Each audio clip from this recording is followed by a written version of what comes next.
lovely people, and welcome to Owen's Mind, a light-hearted trip through the contents of my head and the world in general. It is Sunday the 17th of November. My name is Owen, and here is what is on my mind today. So, as usual, I picked out 5 stories for you. I'm not going to include the Prince Andrew revelations and interview because that is everywhere. It is all over, and there's loads of sources if you want to go and see that. I didn't watch the interview. A few things that have come out of it, which I will just drop a few comments on. Weirdly specific things mixed in with weirdly random things. So dates in general, it was like, yeah, some of this and spring that, but a lot of people are saying he was very specific about a particular date in 2001. He knows exactly where he was at a Pizza Express or something. Surely that's verifiable. So if that's the date this attack took place, surely they can check that and say, yeah, he was there as witnesses. So that's going to be a nice way of sort of, you know, pinning it down. Is it what he said true, or is it not? Because a lot of people are saying that he came across as a bit disingenuous. Again, I've not seen it. Another weirdly specific one was that he doesn't sweat. Again, it just seems a really odd defence. And I think what it was, one of his accusers said that he plied her with vodka and he was sweating profusely, and he's like, well, I don't sweat. And you're like, no, the fact that you sweat was not the thing that was going to convict you. That's not the thing you have to argue against. That's not the thing you have to defend against. Well, no, I don't sweat. You know, it wasn't going to be, well, you know, go to a trial and go, well, clearly we can see that this gentleman sweats, so it must be the person that she's talking about. That was never going to be the thing. So to focus, it just seems like it was focused on odd things as a defence. And again, the Pizza Express thing, this was 2001, this is 18 years ago. I can't remember what I did 2 weeks ago. But again, you know, he's a member of the royal family, so he will have a protection team and things. So they will know exactly if he was there or not. And, you know, so again, hopefully it's provable and, you know, they get to the bottom of it one way or the other. So yes, but for today's video, again, that's all I'm going to say on that. I'm not going to do a story on it because it's everywhere if you want to see it. I'm trying to pick something that's a bit more off the beaten path. So with that in mind, I've picked out 5 stories making headlines today I wanted to give my thoughts on. Links in the description below so you can read each article in full and show those original publications some love. So let's get into it. Story number 1. Story number 1 comes to us today from BuzzFeed News.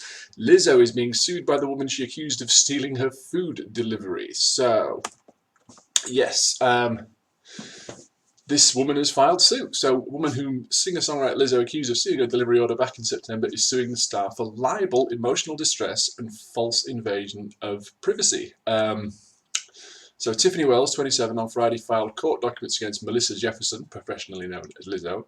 She alleges that the star's insinuation that Wells stole her food caused the woman to fear continuing her work as a delivery person for Postmates, thus directly affecting her livelihood. In a since-deleted tweet posted 2 months ago, Lizzo sent the following message to a million-plus following of fans on Twitter. She said, "Hey, at Postmates, this girl, Tiffany W., stole my food. She's lucky I don't fight no more." And she also included a screenshot of Miss Wells' face. Following the incident, Lizzo has been criticised by people who thought it inappropriate for her to use her large platform to condemn this woman.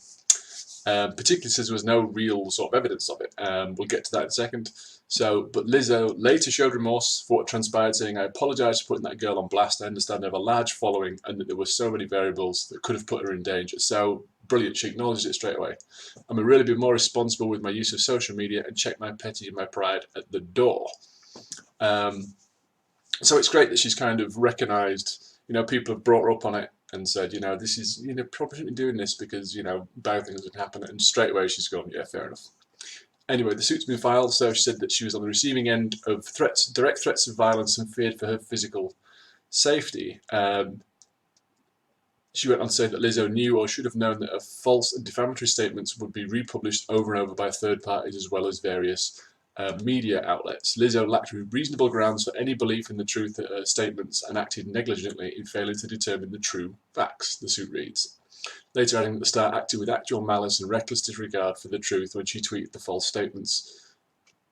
Okay. So, the facts of this and what is the actual kind of breakdown of how it happened. As for whether Wells stole Lizzo's food, the suit claims the woman took the delivery to the Revere Hotel in Boston but could not complete the task as there was no room number on the order. The suit says that she walked around to the lobby and asked the hotel staff if somebody by the name of Bonnie V had placed an order. So I'm guessing that's Lizzo's kind of code name when she doesn't want to be bothered, but people need to reach her. A lot of celebs do it. The establishment informed us nobody of that name had checked in. A source said to page 6 that Wells waited the allotted time of 5 minutes before moving on to a next order. So essentially, she went to deliver the food. She couldn't make the delivery because there was no room number. So she went to the lobby and said, I've got an order for Body V. And the staff said nobody is there, checked in by this name. So she waited a few minutes and she had to leave. And, that's the way it is with many delivery firms. If it's parcels, if it's food, whatever it is, it's like these people have got multiple deliveries. They get to you and they've got a certain amount of time to wait. And if you're not there for any reason, they move on. So it's not like she stole the food. It was more failed to deliver the food. Anyway, so my thoughts on this, it's great that Lizzo kind of came out very early on and said, look, I'm sorry I did this. I understand now that I have got millions of people who follow me and hang on what I say. And if you look at the actual tweet that Lizzo said, it's since been deleted, but it's in the article. It's kind of like, it's probably half joking. It doesn't say if it was like a party or if it was just her individually. But if there was a few there and there's a bit of banter, she kind of put it up and go, I want to put this girl on blast, and and she stole this, and etc. etc. etc. And it's the tweet. If you read it, it could go either way. It could be quite light-hearted if you read it, and I'm sure that's pretty much how it was intended. It doesn't seem like there's any real. It doesn't say she put this tweet up and then she rang this Postmates and put a massive complaint. It didn't seem that she was that angry about it. It was just more kind of one of them things, and she put it up there. But she's since acknowledged that it could be construed in a different way if you don't know the context and that kind of thing. So, like I say, it's great that she's acknowledged it. In regard to the suit, I don't know. Americans in general are quite litigious. There's even be lawsuits for everything. Does this woman? I don't know. This woman says that she's really suffered negative repercussions from this. So if that's the case, then maybe she's deserving of something. And a lawsuit is a logical way to go about getting it. If she just had a bit of a bad time and not much more, then I'd say settle it with an apology. But the fact that if she has had threats against her made directly because of this, then maybe she is deserving of some recompense. So we'll see how it turns out, but there you go. That's my thoughts. So let's move on to story number 2. This is the Mail Online. A Greg's customer ordered a 12-pack of donuts for his office, claims he was food shamed by staff, asking if he was sitting in or taken away. Now, there's a few of these on here. So, Mail Online. A Greg's customer has claimed they were food shamed by staff after ordering a platter of 12 donuts from the bakery. The disgruntled customer said he was asked whether he was sitting in or taken away after ordering a selection of ring donuts. He was so upset by the question he wrote about the encounter on Twitter and included 2 crying face emojis. Just bought a box of 12 donuts from Greg's for my work, and the bird asked me if I'm sitting in or taken away, the user with handle @DazGaz said. His experience clearly resonated with people, with his tweet now having been shared more than 1,500 times and having received 35,000 likes. One user said, I got asked a similar question in Greg's in Hillington, which has no seats or chairs, seriously. While another said, I had that at McDonald's, bought Tina latte and she asked if I wanted a bag. One even praised the man for buying donuts for his colleagues, saying, what hero, 12 donuts to your work. We need more colleagues like you. But Greg's employees commented on a tweet, said they had to ask the question regardless of what the customer was ordering. One said, I work for Greg's and we get told off for not saying it, even if they've got 50 sandwiches, 10 sausage rolls and 20 cakes for one person. We still have to ask. While another, writing in capital letters, said, we have to or we get told off, lol. So it comes just days after a regular Greg's customer publicly shamed a staff member and reported him to the area manager because he bantered with her about how often she came in. So this woman was called Kathy Reardon. She went to buy Greg's pizza from the Alton, Hampshire branch on Wednesday afternoon, where an employee joked, you're in here every day, you're going to get sick of this eventually. Banter. However, the 21-year-old failed to see the funny side, responded that she couldn't afford to eat in the store every day, but the man continued his joke. Ms. Reardon complained on Facebook on Wednesday to name the staff member and store and demanded an explanation from the snack giant why she had received a dressing down for being a regular. Following her complaint, Ms. Reardon says Greg's issued her an apology, a £6 voucher, and said that things are going to be done as the staff member's conduct has been flagged to the area manager. Ms. Reardon eventually deleted her post when some comments suggested she had overreacted. So, my thoughts on this. First and foremost, this guy at Daz Gaz, grow up. Just grow up. Because, you know, you've done this and you've said, all right, so first of all, you're hurt that someone said, you know, are you sitting or taking away? But in your tweet, you said, the bird asked me if I'm sitting or taking away. So you're upset that, oh no, I've been food shamed. But I'm quite happy to call this woman just a bird. You donut. Absolute Burke, honestly. Now the thing is, and again, I used to work at Sainsbury's, and I worked there for many years. And we always asked people, I did time in different departments, but I did time on checkouts. And you ask people, do you have a Nectar card? And you ask this every time you do a transaction, like clockwork. And they have people coming in. They have an internal report called MCM, Making Customers Matter. And you have secret shoppers who come in and they check if you do, you know, if you are polite, if you know where things are in the store. So they'll come up to you if you're stacking shelves and say, you know, I can do this. And, you know, there's a certain procedure you have to follow, you know, to either point the item out or ask them if they want you to take them to it and this kind of thing. And you always ask, you always say, do you have an Nectar card? Even if the customer came in the day before and doesn't have an Nectar card, it's programmed, it's automatic. You ask it every transaction, and it's the same at Greggs, and the Greggs staff have pointed out, we asked them. It's like when you used to go into McDonald's and it was, you know, back in the day it was, you know, do you want to supersize that? It's one of the things. So for this guy just to go, oh no, I'm so hurt. I'm so hurt that this bird, you know, asked me this question. Just grow up. Honestly. People are just getting so... You know this snowflake term, everyone's, oh no, you can't call it snowflakes. No, yeah, you can. That is just ridiculous, honestly. Am I sitting in or taking away? It's just a question. And as for the other one, you know, the guy's like, you know, you come in every day, you're going to get sick of this. It's just banter. I don't think it's inappropriate. You might not have found the funny side of it. You might have appreciated the banter. You might have been having a bad day and that was just a comment that rubbed you the wrong way. But again, to complain about it, go, oh no, I've been shamed for being irregular. No, it's just a comment. When do we get so precious about things? But yeah, I mean, completely on the Greggs staff side here, it is something they have to ask.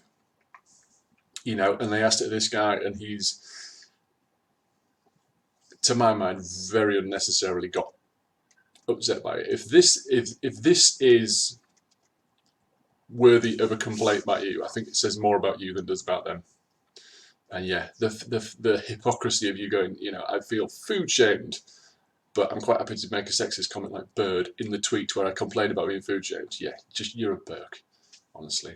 Anyway, move on. That's rubbed me the wrong way. Move on. Story number 3. Tight-fisted. This is in the Sun today. Yes. So us Yorkshire folk, of which I want to reveal is Britain's stingiest group, with over half admitting they wouldn't share a cash windfall. So this was a survey that was done, and yes, it is often joked about, but it appears Yorkshire folk do indeed have short arms and deep pockets, which is a comment that's been levelled at me before by my ex-partner. So yes, there you go. A new survey saw them emerge as the country's tightest group, with 52% saying they would not share a cash windfall of $50,000 or more with family and friends. Close behind was West Midlands on 50%. The most generous people in Wales, where just 30% would keep the win to themselves, and Scots were far behind, with 38% preferring to keep the cash, according to the survey of 2,000 adults conducted by Buzz Bingo. For Brits who would share their winnings with relatives, a holiday came top of the gift list at 43%. That's nice.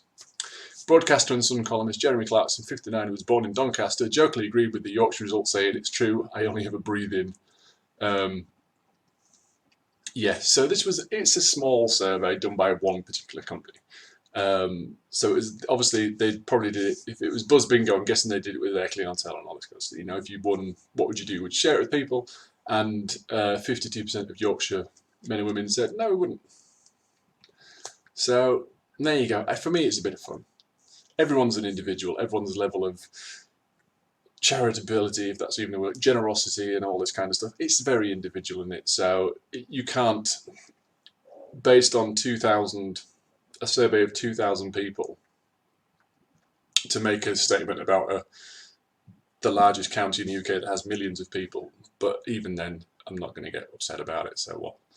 You know, if I had money, I'd gladly give it away. But I haven't got much, so I don't. So, yeah, there you go. There you go. Apparently we're all tight-fisted. Yes, short arms, deep pockets. There you go. I tell you what, send me a load of money and see if I give it away and I'll disprove the theory. Personally, for you. Excellent. Moving on, that was just a quick one. Moving on to story number 4. The Metro. Yes! Wild boar snort £17,000 of cocaine they found hidden in a forest. So yeah, it's brilliant. A group of drug dealers have been left £17,000 out of pocket after their stash was destroyed by a group of wild boars. They are believed to have buried the drugs in a forest in Tuscany to prevent them being found by police. However, wild boars dug up the packages and were found scattered around the woods. It's not known how the animals coped with the come down. Police knew about the drug-taking hogs after listening to a telephone conversation between alleged dealers in which they were heard complaining about the boars in the Valdiciana Valley. The phone call led to the detention of 3 Albanians and an Italian, with 2 jailed and 2 others placed under house arrest. The gang allegedly traded 4.4 pounds of coke in weight every month in nightclubs in the city of Arezzo. Drug dealers are not the only people concerned about the number of wild boars in Italy. Farmers are unhappy with the damage they are causing to land, while drivers have reported an increase in accidents on the roads in Italy. They're responsible for about 10,000 a year. I don't wonder they're all coked off their heads. So, yeah, president of the Farming Association, Coldiretti Ettore Prandini, said it is no longer just a question of compensation but a matter of personal safety, and it must be resolved. Ministries and leaders of regions and municipalities must act in a concerted manner to draw up an extraordinary plan without administrative obstacles, otherwise the problem is destined to get worse. So, yeah, fair play. You know, so these hogs are out sniffing around as they do. Foraging for truffles, it's like, lads, I found something else. What is it? I don't know. It's a white powder. Give it a sniff. And yeah, so farmers are worried about boars. Absolutely, if they're now absolutely coked off their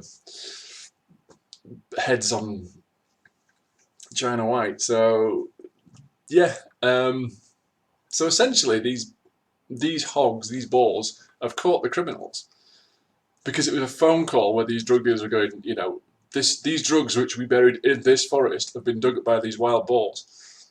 And the phone call must have been monitored, must have been watching the gang, and it's led to arrests and things. So, hog heroes, fantastic.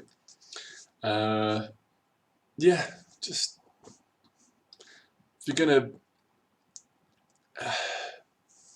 the thing is, this forest, they must have known about the forest because they must have thought, this is a suitable place to hide our stuff. So they must have known it was there. They probably just weren't just driving around with this going, where the hell are we going to bury this? They must have been, right, this is where we're going to bury it. We're going to lay low until, you know, whatever, so the police don't find it. They must have known there was boars there. Maybe. You'd have thought so. Because they're quite a dangerous animal. So if you're going into an area that has them, you're probably going to know that they're there because, you know, they can do a lot of damage. But yeah, they buried it, they didn't wrap it, they didn't put it in like a wooden box or a metal box and then, you know, in plastic to stop it rusting. I don't know how long we're going to leave it there for. So they just buried it in these packages and the wild boars found it and had a good time. So 1-0 to nature. I'm just going to move the camera a little bit because it's getting a bit... There we go. And on to our final story today. This will make you cross your legs if you're a guy. So, boy stuck 31 magnetic balls up his penis, which got stuck in his bladder for 70 days. Wow. So, yeah, this is a 12-year-old boy. The child said he forced him up there while exploring his anatomy and was rushed to hospital 2 months later. Rushed 2 months later. Yeah. After experiencing severe abdominal pains. Buckyballs are popular toys and sold in the form of metal spheres which can be stacked into any shape. So they're magnetic, they stick together and you can just arrange them into anything you want, make little sculptures and models and things. So urologist Dr. Wang Jun said the pieces are very difficult to retrieve with their magnetic properties. They tend to slip when trying to grasp them, or they form a large ball-shaped cluster. And you can see from the x-ray they'd kind of gathered in his bladder. At first, it was not immediately clear to medics what was causing the young patient's abdominal pains. Dr. Wang said it didn't appear to be a gastrointestinal problem, so he pulled him aside and asked him. He admitted that about 70 days earlier, he inserted buckyballs into his urethra. In the end, doctors had to fill the boy's bladder with air to make it easy to locate and grab the buckyballs, avoiding the need for more invasive surgery. The boy from Wuhan, capital of China's Hubei province, is expected to make a full recovery. So, brilliant, it's going to get better. Firstly, I'm a complete child, so Dr. Wang, how appropriate. Fantastic. Dr. Wang, a urologist. Excellent. But yeah, you don't tend to, you think maybe if this story was kind of like a young woman exploring herself, because without getting too graphic, women have a cavity into which certain things can be placed. But, you know, this guy was exploring his anatomy and thought he'd explore it by inserting balls into it, magnetic balls. And yeah, 31. Did it say 31? Yeah, 31. 31 of these magnetic balls. I mean, they're only, I'm guessing they're kind of like pea-sized. They're only little, but at why 31? It seems very specific. It's like, you know, for me it would be, if you put a couple up, you'd be like, all right, I've tried that, I've explored my anatomy, that'll do. But you just keep pushing them in, and you must get at some point, you must realise the amount you're pushing in. It's like, where are these going? Because I'm just shoving them further and further in, and the back of this chain of magnetic things must be getting very internal at this point. You know, so he's... Anyway, I'm glad he's going to be okay, but public service announcement, don't shove things in yourself. It's not good, it never ends well. So... yeah, this reminds me of a story from years and years ago, and it was a guy...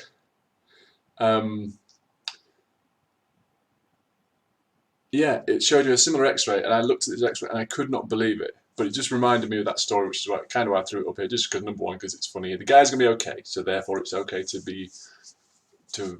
have a bit of fun with it. If he wasn't going to be okay, I probably wouldn't have put this story up. But he is, so we can mock it a little bit. And it was, this other one was an x-ray, and it was a guy who'd managed to put a full jam jar up his bottom. Now obviously a jam jar tapers around the top, where the lid goes on. And he pushed it far enough up that his sphincter had got over the top, the kind of shoulder of the jar and around the bit where the threads are. And he couldn't get it out. And he had to go to hospital, and they were like, what we're going to do? And apparently a doctor there just said, I've got a plan. So they got some plaster of Paris, because obviously they do casts and things on people in hospitals. And they put like a stick into the jar with like a cross member on it. So they put that in, and they filled the jar with plaster of Paris, which got very warm and it was very uncomfortable. More uncomfortable than a jam jar up your bottom, but don't know. And once it set, they were able to kind of lubricate it and give him some sort of drug to relax all the muscles and just kind of and pull it out. And it just reminded me of that.